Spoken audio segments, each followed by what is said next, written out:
וידבר אדוני אל משה לאמור. Voilà, bonjour. Donc, cette semaine, on lit deux parachiotes, Acharimot et Kedoshim. Acharimot, c'est essentiellement le service du grand prêtre le jour de Kippour. Et Kedoshim, c'est une longue liste de mitzvot qui parle de la, comme son nom l'indique, de la Kedusha, de la sainteté. Mais il y a quelque chose qu'on retrouve dans ces deux parachiotes. Ce sont les unions interdites. Les unions interdites, l'inceste et tout ce qui va avec. On en parle et dans Acharimot et dans Kedoshim. Et là, il y a un verset qui m'a beaucoup intrigué pendant longtemps. Dans Acharimot, quand on introduit les unions interdites, on commence par dire la chose suivante.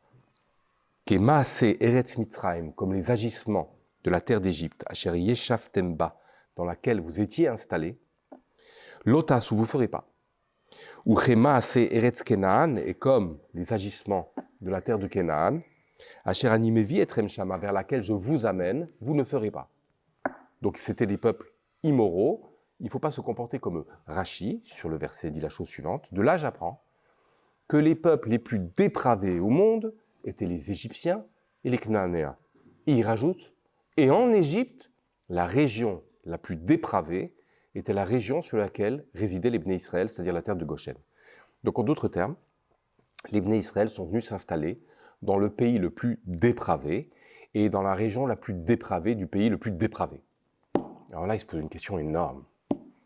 On sait bien qu'au bout de 210 ans, quand on vit dans un pays dépravé, on finit par nous-mêmes se dépraver. Et effectivement, en 210 ans, on dit que les Juifs sont descendus, sont devenus pratiquement comme des Égyptiens. Ils étaient à deux doigts de devenir comme des Égyptiens. Alors, pourquoi ? Tous les efforts qui ont été faits sur plusieurs siècles dans le livre de Bereshit pour arriver à une famille d'un moral extrêmement haut et jamais égalé, c'est-à-dire la famille de Abraham, Yitzhak et Yaakov. On arrive à la fin du livre de Bereshit, où vraiment, on est à son achèvement, la famille, on dit que Mitato, chez Yaakov, Shlema, que tous ses fils étaient dans une perspective morale et spirituelle extrêmement haute. Et voilà qu'ils descendent en Égypte, et en 210 ans, tout ça semble parti aux oubliettes. Alors, ça interroge, quel est le bien fondé du livre de Bereshit ? Pourquoi il a fallu faire Bereshit ? Puisqu'on a l'impression que Shemot, c'est un nouveau départ. En plus, quand ils vont sortir d'Égypte, ils sont pratiquement comme les Égyptiens, mais il y a plein d'Égyptiens qui se mêlent à eux. Et on sait bien qu'il y a énormément de Juifs qui ne sont jamais sortis. Comme s'il y avait des Égyptiens qui étaient quelque part mieux que les Juifs, ceux qui ont tenté de sortir, le Rêve Rave. Alors, comment répondre à cette question ? Alors, je dirais la chose suivante. C'est qu'en fait, lors de la sortie d'Égypte, à travers la sortie d'Égypte, à travers le sauvetage des Juifs, Hachem doit se dévoiler. Il doit montrer toute sa puissance et toute sa grandeur. Et plus l'objet du dévoilement, plus le sujet de la sortie, c'est-à-dire les Juifs, est passif, plus le dévoilement est éclatant. Si les Juifs, il fallait que le dévoilement soit à 100%, pas que ce soit à 50%, que les Juifs aient fait une part de leur sortie. Il fallait qu'ils soient complètement passifs, complètement au bas de l'échelle pour que Hachem puisse faire tout le travail pour que son dévoilement soit total.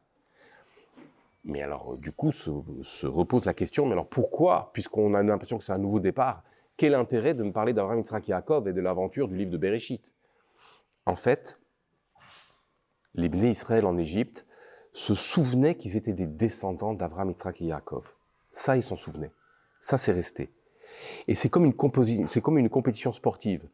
Au moment où on dévoile un homme en sautant ou en courant à une vitesse jamais égalée, il dévoile à l'humanité qu'en fait, un homme, quel qu'il soit, est capable, puisque lui, il a pu le faire, de dépasser cette limite.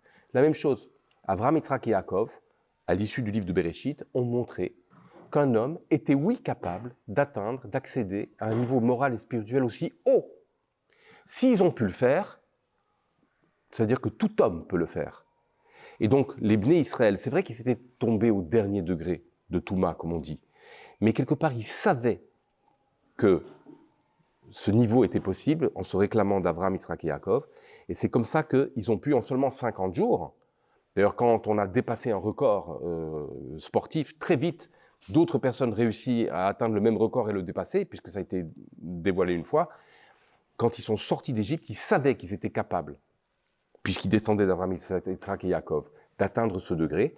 Et c'est là le conte du Homère.